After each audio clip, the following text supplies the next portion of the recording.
Hey guys, thanks for coming along. This one is episode 33 in my series, 100 Casts. If you'd like your replay to be featured in the series, check the description. You can figure out how to do that down there.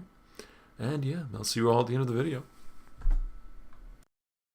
Hey there guys, Octavian here. Sorry it's been a while since the last 100 Casts episode, but I've been having a lot of stuff happening in my life. Some big news. There's going to be an announcement video where all of that will be elucidated later on. However, let's get into this shoutcast, shall we? There's about 30 seconds until the minions spawn. And we've got matchups to talk about. We've got champions to talk about because this replay wasn't quite cooperating with me. I couldn't scroll all the way back to 1 or 2 seconds in, so don't have quite as much time to talk about the matchups as perhaps I would have liked to have. And over on the right of the screen there, you see a bunch of kill and tower messages scrolling by. Please just ignore those. The lower replant, the Baron replay client was being uncooperative. It has a very strange bug going on right now where it will play the last bunch of kills from the end of the game over on the right side of the screen as though they're happening, but as you can see, we are only 2 minutes or so into the game. Buffs are just about to spawn. We're not having all of that action happening all over the map. So, you get a little bit of a glimpse into the future there. Anyways, Rengar starting at his red buff, while Udyr starts at his blue. It is a Rengar versus an Udyr in the jungle, but that's not the matchup I wanted to cover first. I first wanted to cover the Gnar versus Cho'Gath in top lane, which the camera has kindly swapped to right now. Gnar being a newer champion to the League of Legends, not the newest. Azir currently holds that spot, but certainly a newer champion. Has not seen as much play as, the rest of the 100-odd or so champions have. So, his matchups are not as well fleshed out yet, and Cho'Gath is, he's a very old champion, certainly not new, but he's not really been in the meta for a while now, so you don't see him too often. So this Gnar versus Cho'Gath matchup in the top lane is something to keep an eye on. I think that Gnar is probably going to get the early lead, if only because of his ranged advantage, at least when he's in his tiny little adorable Gnar form rather than the giant Mega Gnar. But there certainly isn't no hope for Cho'Gath, but it looks like Rengar is going for an invade. He's forced the flash out of Udyr already, chasing him into the bush. Udyr turns around and bear stance to try and stun him. Now he's trying to escape. Rengar going to get one more leap out of that bush, but Udyr has gotten back to his turret and back to safety. However, his flash was burned, so that is Udyr's flash down already now, just about 3 minutes into the game. Rengar most likely going to steal away that buff since it is still up. However, up in top lane, Sulfura on this Gnar is going to be going in onto the Cho'Gath, and we see how that matchup works in 1v1. Meanwhile, Akali's roaming up to try and help out the Udyr, but gets caught out by the Karma. Meanwhile, Udyr has gone back into his jungle. He's level 3, and the Rengar is only level 2 since he didn't actually finish off that buff. Akali flashes forward. She tosses out the Mark of the Assassin as well as Ignite. Going to pick up that kill. Clever fool. Getting the first kill of the game there. First buff, rather. Going over to the Akali, as now Karma might be in some trouble. She roamed up from mid lane to try and help out the Rengar. Wasn't able to do that, though, and might be caught out here. Now the Ignite is ticking onto Akali. Will it finish her off? No! The last few ticks are not enough. The health potion saving Akali's life as Karma roams back out of the jungle. Udyr not quite having enough power to bring her down. But thankfully, Akali survived with only about 10 health left. That was a very close call for the ninja. Up in top lane, the passive has been doing a lot of work for Cho'Gath here. He did actually lose that trade earlier, and he looks like he's going for another one. The Rupture does not quite connect, though. And as I was saying, his passive, Carnivore, gives him mana and health back every time he last hits a minion. So, or last hits anything, rather. I suppose it does also proc off of killing a champion, but that's not something which matters too much. Anyways, every time he last hits anything, so whenever he kills one of the minions in the wave, he gets health and mana back, which means that he's going to be able to sustain far more easily than this Gnar will. Gnar does not have any inborn sustain, aside perhaps from his passive. When he goes into Mega Gnar form, he does gain a chunk of health simply for becoming Mega Gnar, and that health doesn't go away when he becomes Mini Gnar, so he does have some sort of sustain. Is not quite as reliable nor as quick, though, as the Cho'Gaths. Speaking of Cho'Gath, getting stunned up by the W there from Mega Gnar, but Gnar just is too low now to be able to contest this. Meanwhile, down in bottom lane, the hook lands onto Alistar, but he is having none of this. He walks in next to both Jinx and Thresh, knocks them up with Pulverize. And I don't know if Alistair was really the best target for Thresh's hook there. The cow is a little bit too tanky to really consider engaging on right away. As we swap back up to the top lane, Feral Scream nearly taking down Gnar.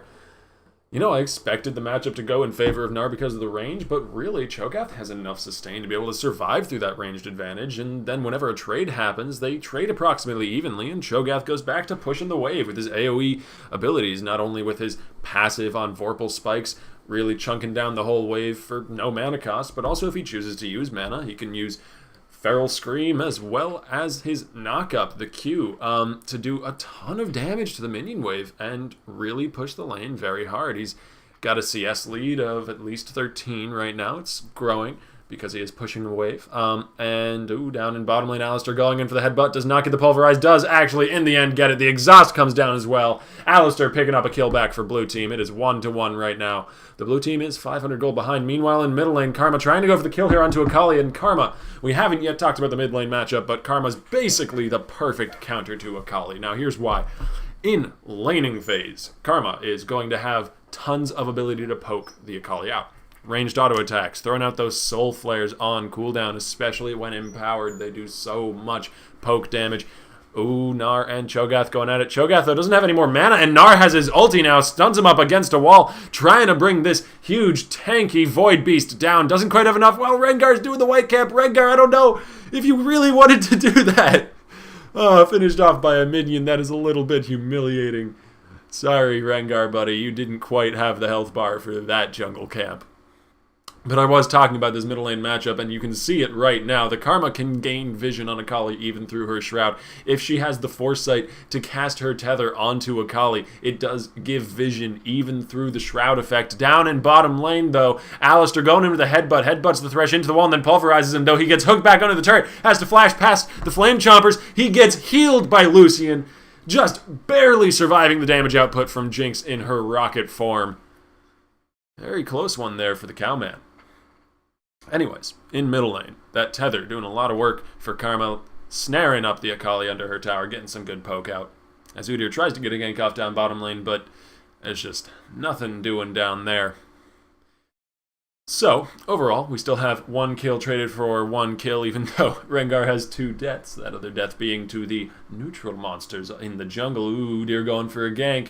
Karma getting stunned up by the bear form. Now Akali does have level 6. She's going in with Shadow Dance. She goes under the tower to finish off the kill, but the Ignite post-mortem for Karma's going to get a kill back. At least she does trade 1 for 1 in that gank. Not really much more you can hope for, as Sulfur now trading it out with Even Brahmer up in the top lane, tossing a boulder back. Mega Gnar form does seem to trade fairly well with Cho'Gath, if only because Mega Gnar form, at least when he has level 6, has more hard CC than Cho'Gath. Cho'Gath is one of those sort of old-fashioned champions that has very high mana costs on very powerful abilities, but if you miss them, you're kinda screwed. And Rupture is very telegraphed. It puts a circle on the ground before doing anything. So if the Gnar can use Hop to get out of the Rupture or simply sidestep it, but he doesn't this time. He gets knocked up, the Ignite comes down as well, and even Brummer flashes forward, uses the Feast, gets a Feast stack as well as a kill. That's all you are to this Cho'Gath, just another stack. He gets that kill back for himself, but here is Tigris. Oh, he's got the Rengar ulti running, and he's just gonna... He doesn't even use the leap. He just stands right next to the Cho'Gath, takes out that kill, and I don't really think Udyr can 1v1 him. He had 5 stacks of ferocity built up from his ulti. That's a double kill for Rengar, coming back into this game really big. As in middle lane, we missed it because of the camera, but there was a duel for the centuries going down. Ooh, last Soul Flare not quite connecting onto Akali. She does manage to escape. And she saw the Rengar coming in, so she's not going to be pushed up in that lane. She's going to back up to her tower to the safety of that, while Rengar goes and steals away the Wraith camp from Udyr. We have a bit of a quiet moment. Oh, no, we do not. Akali going in. Gets hit up by the snare, though, and Karma can see her because the snare gives vision. This is why Karma is such a perfect counter to this Akali. Even in the late game, Karma has so many tools with which to peel Alistair. He tried to do the combo there. Wasn't quite in range for the W, but still hit Q, so he just kind of hit the ground. He was very angry at the ground. Gah! Pulverize. Anyways, that was a little bit silly looking. Oh, the hook lands onto Lucian down in the bottom lane. Thresh goes in. The exhaust gets dropped as well. This Thresh is really trying hard to 1v1 the Lucian, but Lucian just has way too much damage for him to sustain. He's forced to flash away from his own box, as now the Culling's coming out, hitting Jinx in the face, bringing her down to about half health, while Cho'Gath has roamed down out of the top lane along with Udyr from the jungle. Rengar is the focus of the fire after Karma goes down to Cho'Gath. Akali flashes over the wall to the Wraith camp to chase after her with Shadow Dance. Shadow Dance again, just for the damage, while standing next to the Rengar. Finishes off that kill. Sulfur Ra, though, has been pushing up top lane this whole time in Mega Gnar form.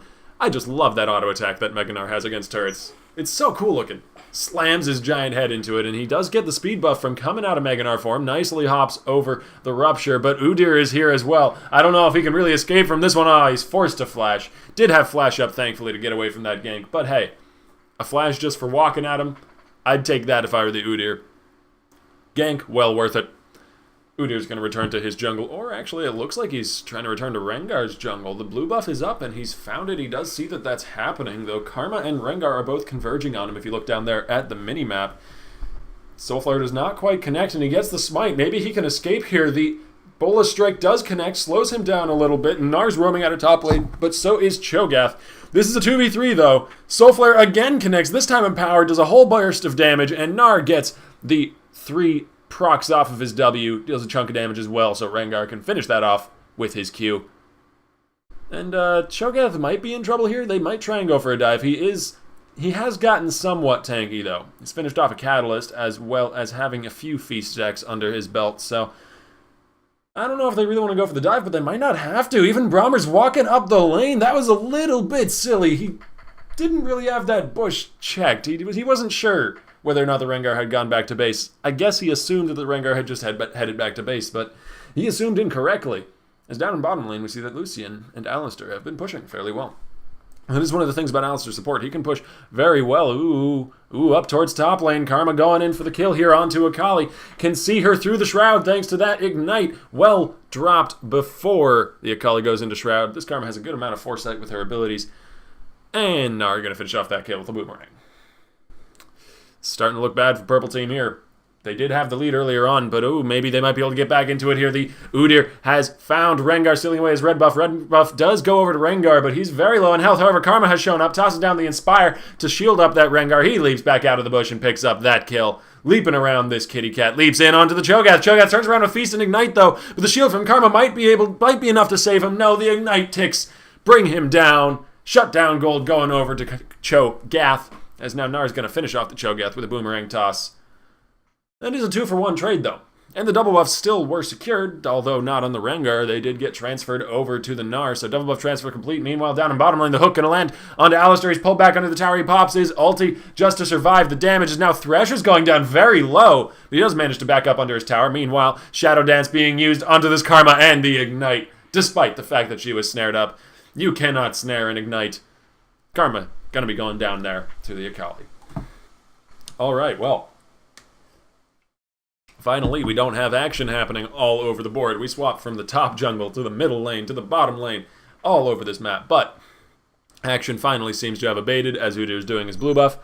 And so, we can talk about the builds. Now, I know that it's currently showing gold on the screen, and that is because I was not all that bright with the camera earlier, but it looks like we have a fight going on here. The exhaust is dropped onto Akali. Lucian's still going to go down, though. The exhaust not going to be nearly enough to stop that damage output. As now Alistar's forced to flash away. He doesn't have any more mana to cast Pulverize to save his life, so he has to use that flash just to get out of there. And this Pink Ward's fate is sealed, and so is possibly the dragon's, though Rengar is nearby. I mean, either way, the dragon's fate is sealed. The dragon is the true victim in this fight. It's going down no matter what. But anyways, Udyr getting assaulted by this Rengar and his team. Gnar going to be coming in, trying to finish that one off. Karma does get the kill in the end, as now Gnar tosses out a Boomerang onto this Akali, who tried to juke away down towards the bottom of the brushes, but she's going to be dying here. Boomerang coming across, taking her head off, finishing off that kill for Gnar. Double buffs still on Gnar, actually, as this dragon is now the focus of blue team's fire, and Gnar once more finishing it off. Gnar getting all the gold here, though I suppose his team got all the gold for that. He did get the extra bonus 25 gold, though, so that's nice. Never really understood why that 25 bonus gold is there. Dragon is meant as a global objective. I don't know why it gives extra gold to the person who takes it, though I suppose it was a reward for the junglers who took Smite. Now, Smite is a very specific summoner spell, only affects minions, so it's a way of compensating them for taking that summoner spell, whereas everybody else gets to take Exhaust or Heal or something fancy like that. But anyways, I digress. Very nicely dodged hook there from the Lucian. Relentless Pursuit used in a defensive manner to relentlessly retreat, I suppose. He will retreat until you are defeated. Zap not quite hitting, goes a little bit wide to the left, as Alistar shows up to the lane to help out his friendly Lucian. Udyr is roaming down out of the river. There's no wards there for blue team. They don't know this is happening, and Alistar's trying to get engaged. He does land Pulverize onto all three members as now Culling is coming across, bringing down that Jinx very low. Lucian really wants this kill, flashing and dashing forward, hits him with the Ardent Blaze, finally brings down that one. As now Alistar might be in trouble. Gnar has teleported down out of the top lane, however Cho'Gath is coming down out of the river as well, and all three members are still here from purple team. Akali having shown up from the mid lane as well. Sulfura is on a rampage. He brings down that Udyr. As Tigris, or Tigru, I suppose, I was adding an S to the end of his name, but there isn't actually one, comes in to finish off the Thresh. Alistar is going to go down, giving a feast stack over to Brahmer, but I feel like he's going to be losing that feast stack very soon. He flashes over the wall to try and create some distance. However, Karma has her shield, but she gets knocked up by the Rupture. Very nicely placed Q coming from the Cho'Gath. Rengar's looping around from behind. He tosses out the Bullet Strike, but it lands onto a minion. And so the Cho'Gath will escape and might actually get a kill back. That Rengar went a little bit too aggressive, got under the tower. However, Akali's going to be traded back for his death. Gnar has shown up to finish that off. As now Cho'Gath going down pretty low. The Empowered Soul Flare is not going to be enough to bring him down, though. Some good fighting by the purple team there, though I believe it still ended up with an even trade to both teams. Udyr's trying to make something more happen, but Gnar's just too difficult to chase. And finally, down on the bottom of the screen, we have swapped over to the item builds. I apologize for that. Looks like Cho'Gath has gone for a full AP build. I mean, he does have some health rolling on out of that Rod of Ages, but that's a lot of AP for a Cho'Gath build. Usually you see somebody playing Cho'Gath build a little bit more tanky than that, build a Sunfire Cape or Randuin's Omen, some pure tank item, whereas Rod of Ages is a tank item, but it's not a pure tank item. It's an off-tank AP bruiser sort of item, which is what most of his build is building to. He has the 2 Doran's Rings, which as well give him a good chunk of health, and then the Sorcerer's Shoes. Now, the base values for Cho'Gath's abilities, especially his ultimate, Feast, though his ultimate's true damage, so it wouldn't actually scale with the Magic Pen. I was about to make a mistake there, but I did catch myself. However, the rest of his abilities do have very good base values, especially Rupture. So, the Magic Pen going to be doing a lot of work for him. The AP scaling will also do some work, though, as his ult, which is true damage, does scale off of AP, so it effectively gives you more true damage, giving you a flat ratio. Like, your AP is directly converted to damage, bypassing their magic resistance. That it's an incredibly powerful thing.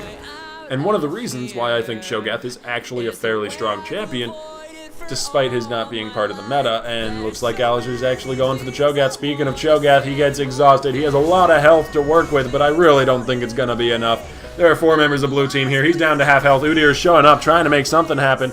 The Empowered Soul Flare lands onto Udyr, though, and blue team has turned their focus onto him. Pulverized now onto Cho'Gath. He's getting taken down really low. Tigru picking up that kill on Rengar. He's going 7-5 now, starting to stack up those kills, starting to stack up that trinket as well. It's going to be hard to deal with the later this game goes. Bullet Strike does not quite land onto Udyr, however the Boomerang does, as well as the Soul Flare. That's a lot of damage he took, forced to flash away out of the second activation of Soul Flare. And now Alistar pulled into the tower, but he's so damn tanky, he's not going down very quickly at all. Karma, though, is. She's forced to flash away. The Mega Death Rocket from the Jinx, as well as a nicely placed Zap, going to be forcing her flash. A little bit too dangerous for her to stick around after those 2 hit. However, Rengar now going in has the Inspire from Karma for a speed buff. However, his ulti wears off before he can make the leap onto Jinx, and she flashes over the wall to avoid the Boulder Strike that would have snared her up and spelled her death. Oh, the stun coming out from the Gnar, and a pink ward is placed. Akali has nowhere to hide. She's going down very quickly. Karma picking up that kill. And now they're going to be going for the turret here, though down in bottom lane, Lucian not going for the turret, Lucian going for the kill. Doesn't quite have enough to finish off the Jinx, though. She does manage to dodge out of a few of those bullets from the culling and save herself that way. Now the inhibitor turret's under fire. This blue team is just not letting up here. Purple team keeps trying to defend, but they send 1 man and then another man, and it's just not going to be enough, but maybe this will, as Karma gets executed by the tower there, actually. Very nicely done by her to avoid giving that kill over to Cho'Gath, as now Gnar and Alistair are on their way out. Get hooked, though. This Alistair does. He's ignited. I think he's probably going to be going down here. He flashes over the wall. Gnar leaps to his head and bounces away. The relic shield saving his life. Tosses the boulder back, but doesn't quite connect. Now Thresh flashes forward, but throws the hook wide. Thresh, no, there were two of them. Why couldn't you at least hit one? And the boulder's thrown back to slow the Thresh up again, and he's not going to have hook up for a while, but the Mega Death Rocket goes wide as well. None of these skill shots are landing except for that rupture from the Cho'Gath. Alistair jukes into the bush, trying to dodge around this Cho'Gath's damage. Can he survive? And the last rupture connects. Alistair is the sacrificial cow, I suppose, for this Gnar, as now Rengar has found Thresh incredibly overextended in the jungle. The Flay does come out in an attempt to save his own life, and Rengar actually turns around. Akali and Cho'Gath were both roaming in to save the Thresh, so I suppose he saw that and did not want any piece of that 3v1. Didn't want to tangle in that 3 versus 1 action, even if there was a low health enemy that was tantalizingly juicy. Anyways, one of the things which I mentioned a few times earlier, but has become even more apparent as the game goes on, this Karma is an almost perfect counter to Akali. Usually at this point in the game, Akali is starting to get out of control. You can see the writing on the wall, but this Akali, though she has a few kills, has been kept well down in terms of CS. Though Karma actually is behind her, but I'll get back to this in just a second. Udyr's just gone. He is just absolutely gone, and so is this dragon. Rengar picking that one up. That is 2 dragons now going over to blue team, and I don't believe the purple team have picked up any of this game, as now Thresh or Cho'Gath might be in trouble. Though Alistair and Rengar are splitting their focus, and now Rengar walks away. Meanwhile, Alistair keeps going on the offensive, pulverizes and then headbutts back even Brahmer on the Cho'Gath, as now Nikodata might be in trouble with that Thresh. However, more members of purple team are here than blue team. Akali picking up the shutdown kill solo onto Karma as Thresh finishes off the Rengar. Meanwhile, Alistair, though, picking up the kill onto this Akali. And now blue team is on the retreat. Alistair, as tanky as he is, does eventually go down, though Gnar is going to finish off the kill onto Jinx. He has a lot of damage now. Finished off a few damage items as well as a bunch of tankiness, allowing him to survive and escape after picking up that kill.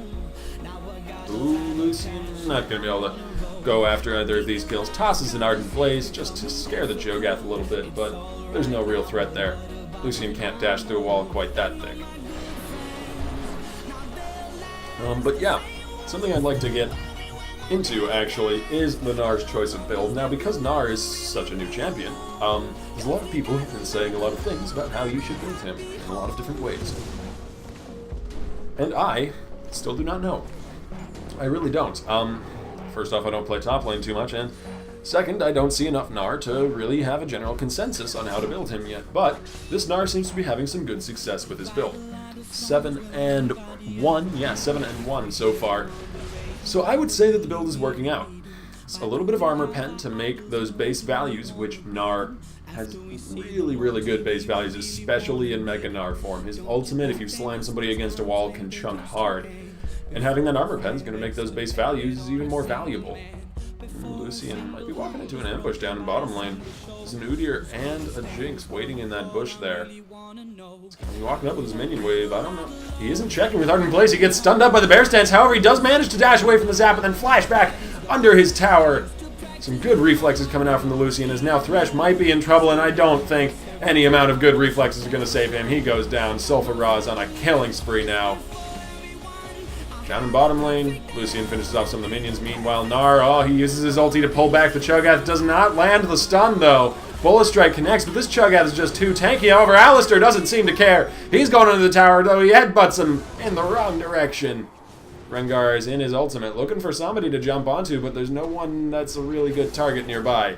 Gnar leaping away, the rest of his team leaving. However, Rengar does eventually choose to leap onto the Udyr under tower, nearly goes down, forced to use his ferocity just for some healing and then try and escape as the Akali's attempting to chase after this kitty cat, though she does not quite have the range for another charge of Shadow Dance, and she's going to just go into her shroud and run away.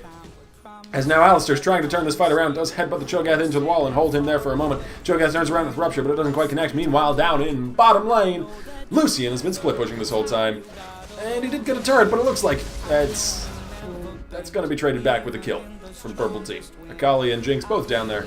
And Jinx fires off the rocket and picks up the Rengar, who was going back to base on low health, sitting on top of a ward. However, Gnar is just being a menace in this team fight. He has so much tankiness, he cannot be brought down. He's in the middle of the enemy team, and the rocket! Oh my god! Alistair, where is all of your health coming from? He nearly goes down, but not quite, and Karma manages to flash away from the zap, as now Gnar is in a 2v1 situation, gets ignited by the Karma dashing onto him with the Shadow Dance as the zap comes out, but doesn't quite connect, does not manage to pick up back his boomerang, so he's not going to have that to toss back, but he does have a Randuin's to slow her, and then hops away. Everybody lives from blue team, aside from Lucian and Rengar, so 3 people live from blue team, but still 3 people that I did not expect to live. And Alistair just had so much tankiness. My god. He's become more and more of a meta pick, so I'm getting a little bit more used to it, but still, sometimes I'm just utterly surprised by the amount that an Alistair can tank. Anyways, let's get into some more of the builds. I haven't really talked about them too much because there's been so much action, but looks like Udyr is going for a fairly hefty damage build. He's only just now picking up a pure tank item. It looks like he's going for either the Randuin's or a Sunfire. If he's true to the form where the rest of his items have been, most likely the Sunfire, because he seems to really like damage. I'd actually want to go with the Randuin's, though, if I were him. It would really help him against this Lucian, as well as the Rengar. However, down in bottom lane, it looks like Cho'Gath has been caught out of position, does land a nice 3-man rupture onto, 3 members of the enemy team. But Gladius going to be picking up that kill, as now Thresh is in trouble, drops the exhaust down onto Karma, but Karma might not have been the target he needed to exhaust. Gnar picking up that kill. Gnar on a rampage, as Akali just gets deleted, and this is looking to be at least nearly an ace, if not an ace. Jinx might be able to get caught up to here by blue team. She's back under her tower, but Karma doesn't seem to care, dropping the tether and snaring her up just behind the tower as Gnar tosses her back against her own turret for the stun. Karma finishing off the kill. Ace for blue team. All of purple team lies dead, and their base is going to be lying in ruins fairly soon. Lucian and Gnar being able to make short work of this turret, and now of this inhibitor as well. As Rengar split pushes up the mid lane, he has a Ravenous Hydra as well as, his W to be able to do a bunch of AoE damage to the minion wave, so he'll be able to push that up fairly quickly, and it looks like blue team gonna maybe take 2 inhibitor turrets. I doubt they can get this second inhibitor since the rest of purple team is respawning just about now, but they can probably get this turret. They have it quite low. Alistair, one more auto. He does bring it down, but he's gonna be going down for that. Sacrificial cow once more. Just kiting backwards. He knows what he's doing there. He knows that he's being sacrificed for the good of his team. But hey, an inhibitor turret for a kill, I'll take that. I would take that any day. In fact, they also got an inhibitor turret and an inhibitor in the bottom lane, and all of this just for Alistair's death. There is basically no situation in which that is not worth it. Looks like purple team going to be trying to trade something back, though. They're going for the dragon, but Rengar has leapt onto the Cho'Gath. Cho'Gath has lots of health, but it's being burned down. He doesn't have very much resistance. He has 1 magic resist item, but that actually, honestly, is not helping too much against blue team. Karma is not the main threat here. She's doing some damage, but Gnar is carrying fairly hard, but he's not exactly a damage source. So as far as damage sources go, Lucian and Rengar would probably have been better to itemize against. He probably should have gone for armor, and it looks like he's trying to pick some up, but I digress. We're moving into a fight here. Rengar's in his ultimate, running right through the middle of the enemy team. He leaps back onto this Akali in her shroud. Akali taken down fairly low, but both teams are really wishy-washy about this engage. Neither side really wanting to go for this fight.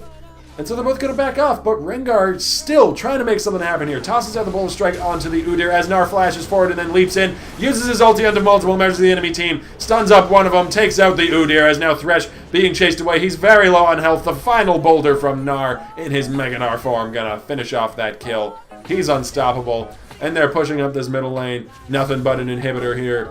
No turret guarding that. Alistair trying to use his WQ combo, but just manages to knock away the giant Cho'Gath. Actually rather impressive that using nothing but his head, he managed to knock away a beast the size of a London bus. But anyway, we're moving on. The Nexus turrets are under fire. Purple team doesn't take a fight now, they might end up not being able to take any more fights.